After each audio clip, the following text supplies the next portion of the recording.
Vous pensez par vous-même?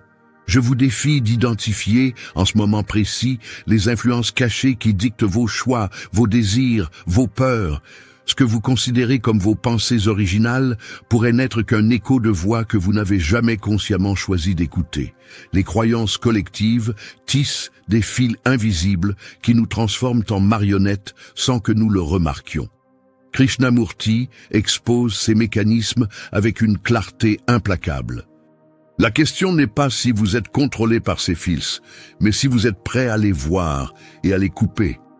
Il est temps de découvrir si vous vivez votre vie ou celle que la société a écrite pour vous. Si cette réflexion résonne en toi, laisse un like. Nous chérissons profondément notre sens de l'individualité. Nous aimons croire que nos pensées sont originales, que nos opinions sont les nôtres, que nos choix reflètent qui nous sommes vraiment. Cette croyance en notre unicité est centrale à notre identité moderne. Nous célébrons l'individualisme, nous encourageons les gens à être eux-mêmes, à trouver leur voie unique. Mais Krishnamurti pose une question dérangeante. Vos pensées originales sont-elles vraiment originales ou sont-elles des héritages d'autres personnes? Cette question peut sembler insultante au premier abord. Bien sûr que mes pensées sont les miennes. Comment pourrait-il en être autrement? Pourtant, si nous examinons honnêtement, nous découvrons quelque chose de troublant. La plupart de ce que nous pensons et croyons ne vient pas de notre propre investigation ou découverte. Cela nous a été transmis par nos parents, nos enseignants, notre culture, nos médias. Nous avons absorbé ces idées si complètement qu'elles semblent maintenant être nôtres. Prenez votre monologue intérieur, cette voix constante dans votre tête qui commente tout. D'où viennent ces phrases, ces jugements, ces évaluations? Si vous écoutez attentivement, vous pourriez reconnaître des échos. C'est la voix de votre mère disant « Tu devrais être plus responsable ». C'est la voix de votre enseignant disant « Tu n'es pas assez bon en maths ». C'est la voix de la culture disant « Le succès signifie richesse et reconnaissance ». Ces narratives sociales profondément enracinées deviennent notre dialogue intérieur. Nous ne les questionnons même pas. Elles opèrent en arrière-plan, façonnant nos perceptions, nos désirs, nos peurs. Nous pensons que nous réfléchissons à nos vies, mais nous rejouons simplement des scripts que nous avons appris il y a longtemps. Le pouvoir subtil des « devrais » est particulièrement insidieux. Remarquez combien de fois dans une journée vous pensez « je devrais ». Je devrais faire plus d'exercices. Je devrais être plus productif. Je devrais gagner plus d'argent. Je devrais être un meilleur parent, partenaire, ami. D'où viennent tous ces « devrais » ? Ils viennent de la famille qui a ses attentes sur qui vous devriez être. Ils viennent des médias qui vous bombardent d'images de ce à quoi ressemble une vie réussie. Ils viennent de la culture qui définit ce qui est précieux et ce qui ne l'est pas. Ces « devrais » ne sont pas vos standards personnels que vous avez consciemment choisis. Ce sont des injonctions externes que vous avez internalisées. Ces « devrais » créent un sentiment constant d'inadéquation. Vous n'êtes jamais assez. Vous ne faites jamais assez. Il y a toujours un écart entre qui vous êtes et qui vous devriez être. Cette division crée une anxiété perpétuelle, un sentiment que vous êtes toujours en train de vous rattraper, de vous améliorer, de devenir quelque chose d'autre. Mais qui a décidé de ces standards? Certainement pas vous, pas consciemment. Vous avez simplement absorbé ce que votre environnement social vous a enseigné sur ce qui est désirable, ce qui est réussi, ce qui est admirable. Et maintenant, vous vous jugez selon ces standards comme s'ils étaient objectivement vrais. Nos ambitions elles-mêmes sont souvent dictées par des forces externes. Vous voulez devenir médecin, avocat, entrepreneur? D'où vient cette ambition? Est-ce quelque chose qui a émergé organiquement de votre être le plus profond, ou est-ce quelque chose que la société valorise hautement et que vous avez donc adopté comme votre objectif? Même nos échecs perçus sont définis socialement. Vous vous sentez comme un échec parce que vous n'avez pas atteint certains jalons à un certain âge. Mariage, maison, carrière stable. Mais qui a décidé que ces choses définissent le succès? Qui a décidé du calendrier? Ces définitions sont entièrement construites socialement. Pourtant, elles ont un pouvoir immense sur notre psyché. La question devient alors, pouvez-vous vraiment distinguer votre voix du bruit collectif, du conditionnement? C'est une question difficile parce que le conditionnement est si profond, si omniprésent. C'est comme demander à un poisson de décrire l'eau dans laquelle il nage.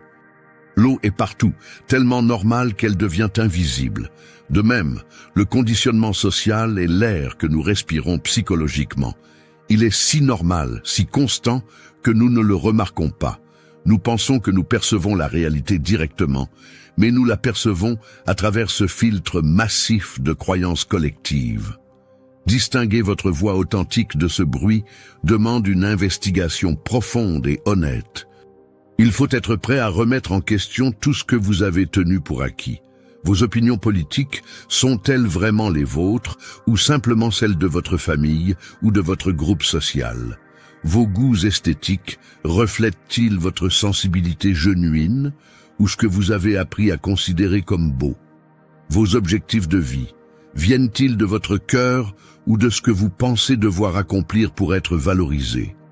Cette investigation peut être déstabilisante. Si tant de ce que vous considériez comme vous est en réalité du conditionnement, alors qui êtes-vous vraiment? Cette question peut générer une crise d'identité, mais c'est aussi le début de la véritable découverte de soi. Vous ne pouvez pas découvrir qui vous êtes vraiment sans d'abord voir clairement qui vous n'êtes pas. Les systèmes de croyances collectives ne sont pas nouveaux. Depuis les débuts de la civilisation humaine, les sociétés ont créé des narratives partagées sur la réalité, le bien et le mal, le sens de la vie. Ces narratives servaient des fonctions importantes, créer de la cohésion sociale, établir des normes de comportement, donner un sens à l'existence, des rituels ancestraux aux religions organisées, des philosophies anciennes aux idéologies modernes. Chaque époque a eu ses systèmes de croyances dominants. Ces systèmes n'étaient pas neutres. Ils façonnaient profondément comment les gens percevaient la réalité, ce qu'ils valorisaient, comment ils vivaient leur vie. Dans notre époque moderne, les mécanismes sont devenus plus sophistiqués, mais non moins puissants. Les algorithmes des réseaux sociaux créent des bulles de filtres où nous sommes constamment exposés à des informations qui confirment nos croyances existantes. Nous pensons que nous naviguons librement sur Internet, mais en réalité, ce que nous voyons est soigneusement curé par des algorithmes conçus pour maximiser l'engagement. Ces algorithmes deviennent des architectes invisibles de notre conscience. Ils déterminent quelles nouvelles nous voyons, quelles opinions sont amplifiées, quelles narratives dominent. Et parce que nous sommes exposés de manière répétée au même type de contenu, ces narratives se renforcent, devenant ce que nous considérons comme le sens commun ou la vérité évidente. Les médias traditionnels aussi façonnent la conscience collective. Les nouvelles ne rapportent pas simplement des événements objectifs, elles les cadrent d'une certaine manière, mettent l'accent sur certains aspects, ignorent d'autres. Ce cadrage influence profondément comment nous comprenons le monde.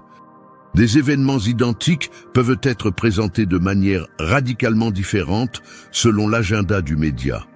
La publicité est un autre architecte puissant de la conscience. Elle ne vend pas simplement des produits. Elle vend des modes de vie, des identités, des aspirations. Elle crée des besoins que nous n'avions pas. Elle définit ce qui est désirable, ce qui fait que vous êtes cool, réussi, attrayant. Et nous absorbons ces messages, souvent inconsciemment, jusqu'à ce qu'ils deviennent nos propres désirs. Le système éducatif aussi conditionne profondément. Il ne transmet pas simplement des connaissances neutres. Il enseigne certaines valeurs, certaines manières de penser, certaines interprétations de l'histoire. Les enfants apprennent non seulement des faits, mais aussi comment ils devraient penser, ce qui est important, ce qui mérite d'être étudié. Pourquoi gravitons-nous si facilement vers ces normes acceptées, même quand elles nous limitent? La réponse est simple. Le conformisme offre du confort. Suivre le consensus signifie être accepté, appartenir, ne pas être jugé ou rejeté. C'est sécurisant psychologiquement, Penser différemment, questionner les normes, aller à contre-courant, tout cela est inconfortable. Cela peut vous isoler socialement. Les gens peuvent vous considérer comme bizarre, difficile, arrogant. Cette pression sociale pour se conformer est immense. Dès l'enfance, nous apprenons que se conformer apporte des récompenses, approbation, inclusion, sécurité, tandis que la non-conformité apporte des punitions, rejet, ridicule, exclusion. Alors, nous nous conformons souvent sans même réaliser que c'est ce que nous faisons. Nous adoptons les opinions du groupe. Nous suivons les tendances. Nous poursuivons les mêmes objectifs que tout le monde. Et nous appelons cela penser par nous-mêmes, faire nos propres choix. Le système de valeurs de la société devient notre système d'exploitation personnelle. C'est le code non examiné qui fonctionne en arrière-plan, contrôlant nos décisions, nos réactions, nos désirs. Comme un ordinateur fonctionne selon son système d'exploitation sans que l'utilisateur ne le remarque, nous fonctionnons selon les valeurs sociales internalisées sans conscience que c'est ce que nous faisons. Ces valeurs déterminent ce que nous considérons comme important. Est-ce la richesse, le statut, la famille, la carrière, l'apparence physique? Ces priorités ne sont pas naturelles ou universelles. Elles sont culturellement spécifiques. Une société différente pourrait valoriser des choses complètement différentes. Mais dans notre société, ces valeurs particulières sont si omniprésentes qu'elles semblent être la seule façon raisonnable de voir les choses. Et parce que nous ne questionnons pas ce code sous-jacent, nous vivons nos vies selon ces paramètres. Nous poursuivons ce qu'il définit comme précieux. Nous évitons ce qu'il définit comme indésirable. Nous jugeons nous-mêmes et les autres selon ces standards. Toute notre vie est programmée par ce système d'exploitation que nous n'avons jamais consciemment choisi d'installer. Pour commencer à nous libérer du conditionnement, nous devons d'abord le voir clairement. C'est comme essayer de sortir d'un labyrinthe. Vous devez d'abord reconnaître que vous êtes dans un labyrinthe. Tant que vous pensez que les murs du labyrinthe sont simplement la réalité naturelle, vous ne chercherez jamais une sortie. Identifions quelques fils invisibles spécifiques qui nous manipulent. Prenons les choix de carrière. La plupart des gens choisissent des carrières basées sur une combinaison de facteurs socialement influencés, prestige, revenus potentiels, approbation parentale, stabilité perçue.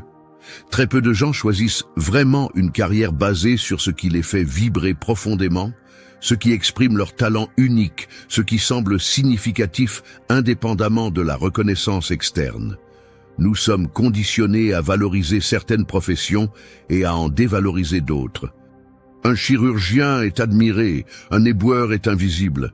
Pourtant, les deux font un travail nécessaire. Cette hiérarchie de prestige n'est pas basée sur la valeur réelle du travail, mais sur des constructions sociales arbitraires. Et pourtant, elle influence profondément nos choix de carrière. Les attentes relationnelles sont un autre domaine fortement conditionné. La société a des scripts détaillés sur comment les relations devraient être. Vous devriez vous marier à un certain âge. Vous devriez avoir des enfants.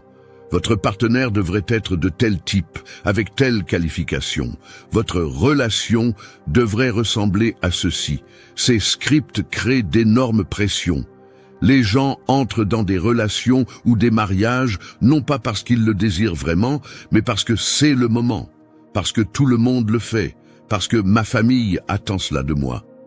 Ils poursuivent une image socialement approuvée de ce à quoi une relation devrait ressembler plutôt que de créer quelque chose d'authentique pour eux.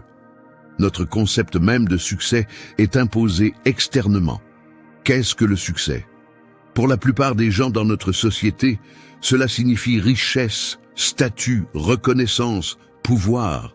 Mais pourquoi? Qui a décidé que cela constituait le succès? Ces définitions sont entièrement construites socialement. Dans une société différente, le succès pourrait signifier sagesse, contribution à la communauté, harmonie avec la nature, croissance spirituelle. Mais nous ne questionnons jamais la définition que notre société nous donne. Nous l'acceptons, et puis nous passons notre vie à la poursuivre, nous mesurant constamment par rapport à elle. La beauté est un autre concept profondément conditionné. Ce que nous trouvons attrayant n'est pas naturel ou universel. C'est culturellement spécifique et historiquement variable. Les standards de beauté changent dramatiquement à travers les cultures et les époques.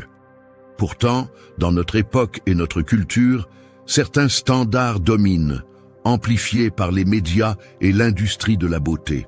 Ces standards créent d'énormes souffrances. Les gens se détestent parce qu'ils ne correspondent pas à une image arbitraire de ce qui est considéré comme beau. Ils passent des fortunes en produits, en procédures, en efforts pour se conformer. Cette poursuite ne vient pas d'un désir authentique, mais d'un conditionnement profond sur ce qui est désirable. Même notre compréhension du bonheur est conditionnée. Nous pensons que le bonheur vient de certaines choses, succès matériel, relations parfaites, expériences excitantes. Cette croyance est constamment renforcée par la publicité, les films, les réseaux sociaux. Nous voyons des images de gens heureux qui ont ces choses, et nous concluons que pour être heureux, nous devons les avoir aussi. Mais cette compréhension du bonheur pourrait être complètement fausse. Le bonheur authentique pourrait venir de quelque chose de totalement différent. Peut-être de la présence, de la connexion profonde, de la simplicité, de la contribution. Mais nous ne le découvrons jamais parce que nous poursuivons sans réfléchir la version du bonheur que la société nous a vendue. Comment commencer à remettre en question ces présupposés profondément enracinés? Voici quelques exercices mentaux simples. Prenez n'importe quelle croyance que vous tenez pour acquise et demandez « Pourquoi je crois cela? Quand ai-je commencé à le croire? Qui m'a enseigné cela? Si je vivais dans une culture différente, croirais-je encore la même chose? » Par exemple, vous croyez peut-être que posséder une maison est essentiel pour une vie réussie. Demandez pourquoi. Est-ce que je veux vraiment posséder une maison ou ai-je simplement absorbé le message que c'est ce que les adultes responsables font? Si je vivais dans une culture nomade, aurais-je la même croyance? Cette croyance vient-elle vraiment de moi ou de ce que la société valorise? Ou vous croyez peut-être que vous devez être productif, que le temps perdu est mauvais? D'où vient cette croyance? De l'éthique du travail capitaliste qui valorise la productivité au-dessus de tout? Existe-t-il une autre manière de concevoir le temps et l'activité qui pourrait être tout aussi valide? Ces questions ne sont pas destinées à détruire toutes vos croyances ou à vous rendre cynique. Elles sont destinées à créer un espace où vous pouvez examiner ce que vous croyez et pourquoi. Dans cet examen, vous pourriez découvrir que certaines de vos croyances sont authentiquement les vôtres, basées sur votre propre expérience et réflexion. Merveilleux. Mais vous découvrirez probablement aussi que beaucoup de vos croyances sont des emprunts non examinés. La vision radicale de Krishnamurti offre un chemin vers la libération de ce conditionnement. Mais c'est un chemin qui défie toutes nos approches habituelles. Il ne propose pas un nouveau système de croyances pour remplacer l'ancien. Il ne donne pas de nouvelles règles à suivre. Au lieu de cela, il pointe vers le pouvoir de l'observation sans jugement. Cette observation est différente de l'analyse intellectuelle.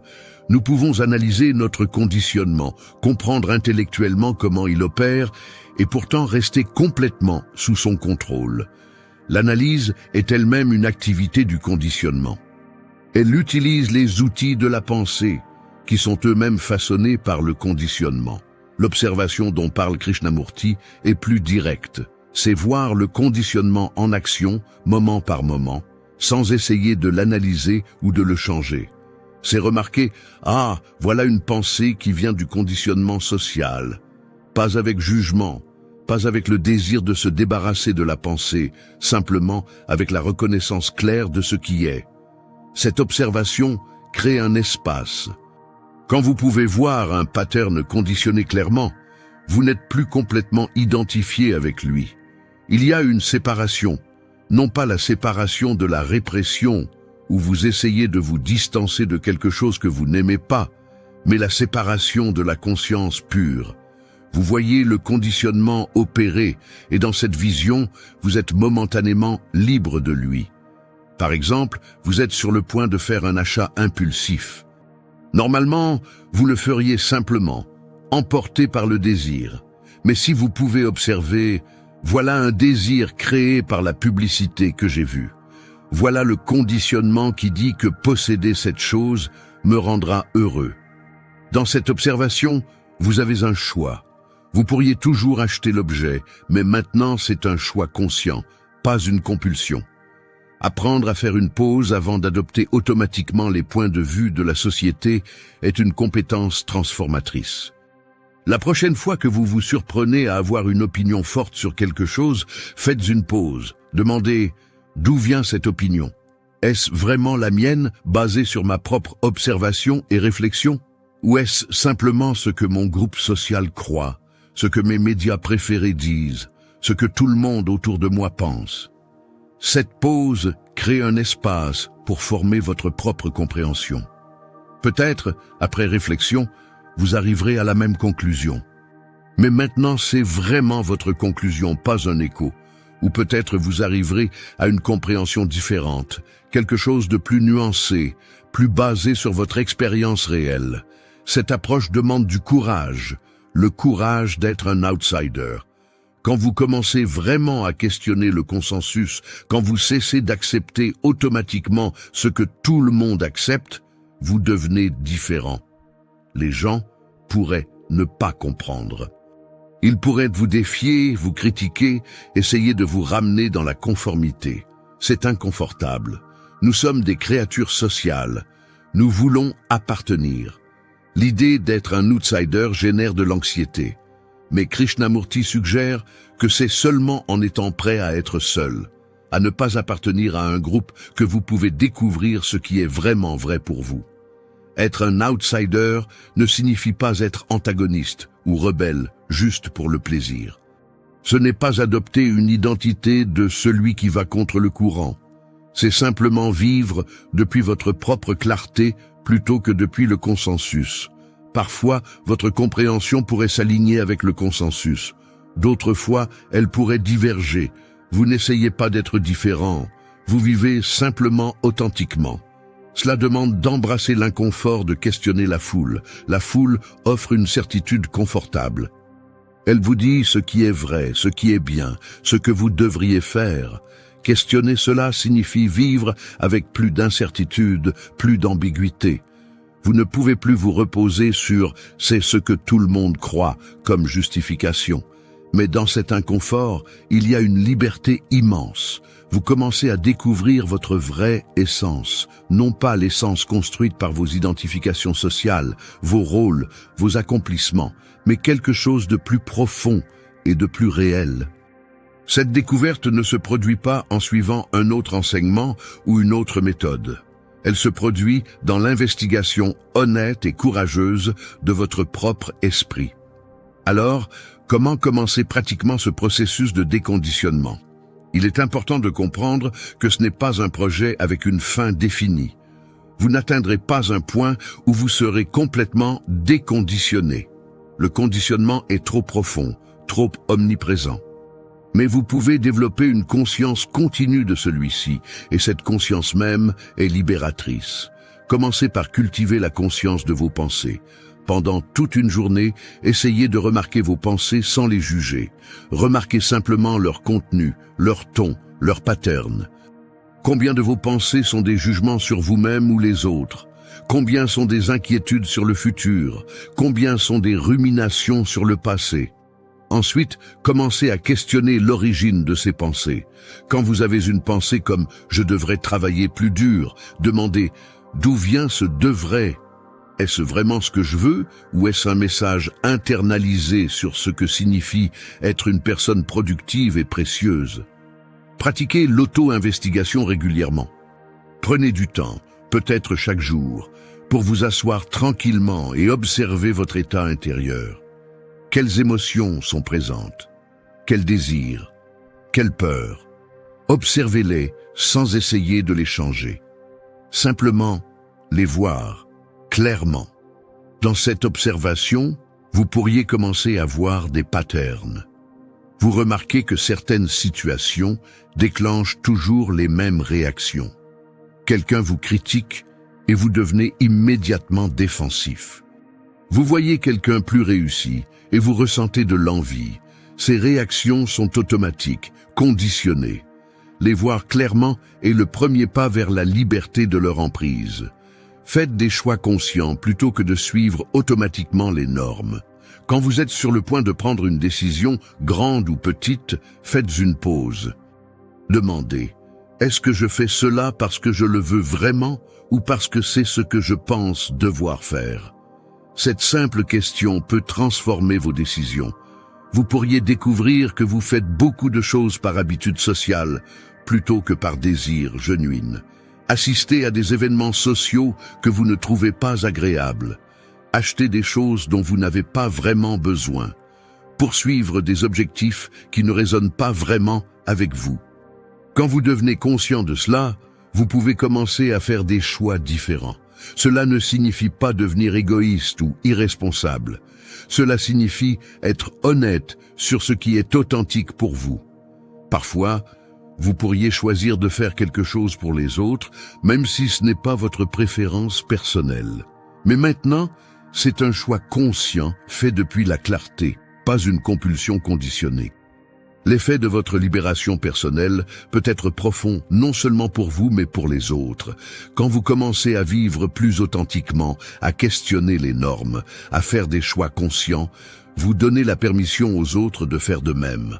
Votre exemple peut inspirer ceux autour de vous à examiner leurs propres liens invisibles. Ce n'est pas que vous deveniez un évangéliste, essayant de convaincre les autres de penser comme vous. Au contraire, vous vivez simplement depuis votre propre clarté et cette qualité de vie parle d'elle-même. Les gens remarquent quand quelqu'un vit authentiquement. Il y a une certaine présence, une certaine intégrité qui est attrayante. Certaines personnes pourraient résister ou vous critiquer. Cela fait partie du processus. Votre non-conformité peut être menaçante pour ceux qui sont profondément investis dans le système. Mais d'autres seront curieux, inspirés. Ils pourraient commencer à poser leurs propres questions, à examiner leurs propres conditionnements. Le processus continu de découverte de soi devient une manière de vivre, pas une destination. Vous ne terminez jamais ce travail. Il y a toujours des couches plus profondes de conditionnement à découvrir, des présupposés plus subtils à questionner. Mais cette investigation continue apporte sa propre joie. Il y a une joie profonde dans la connaissance de votre propre esprit. Non pas la connaissance intellectuelle, je sais comment mon esprit fonctionne, mais la conscience vivante de votre processus psychologique tel qu'il se déroule. Cette conscience apporte une clarté, une légèreté, une liberté qui transforme l'expérience quotidienne. Vous vivez toujours dans le même monde, avec les mêmes défis pratiques. Mais votre relation à tout change. Vous n'êtes plus une marionnette inconsciente, réagissant automatiquement selon votre programmation. Vous êtes conscient, présent, capable de répondre intelligemment plutôt que de simplement réagir. Abonne-toi à la chaîne, laisse un like, active les notifications et clique sur le bouton « Y part ». Pour ceux qui souhaitent approfondir la pensée de Krishnamurti, j'ai sélectionné quelques ouvrages essentiels en description et premiers commentaires. Des livres qui ont transformé ma propre vision. Et si ces réflexions vous accompagnent dans votre cheminement personnel, vous pouvez me soutenir avec un petit café sur Ko-fi. Tous les liens sont en description et premiers commentaires. Les fils invisibles du conditionnement social sont réels et puissants. Ils façonnent nos pensées, nos désirs, nos peurs, nos choix sans que nous le remarquions. Mais ils ne sont pas tout-puissants. La conscience elle-même est l'outil qui peut les couper. Pas par un effort de volonté, pas par une nouvelle idéologie, mais par la simple vision claire de comment ils opèrent. Quand vous voyez un fil, il perd déjà une partie de son pouvoir. Quand vous voyez tous les fils, vous découvrez une liberté que vous n'avez peut-être jamais connue. La liberté d'être vraiment vous-même, pas une version conditionnée de ce que la société veut que vous soyez. Cette liberté est disponible maintenant, dans votre capacité à observer, à questionner, à vivre consciemment. Le voyage de découverte de qui vous êtes vraiment au-delà de toutes les identités imposées, est le voyage le plus important que vous puissiez entreprendre. Et il commence ici, maintenant, avec la volonté de voir les fils invisibles qui vous ont contrôlé sans votre consentement.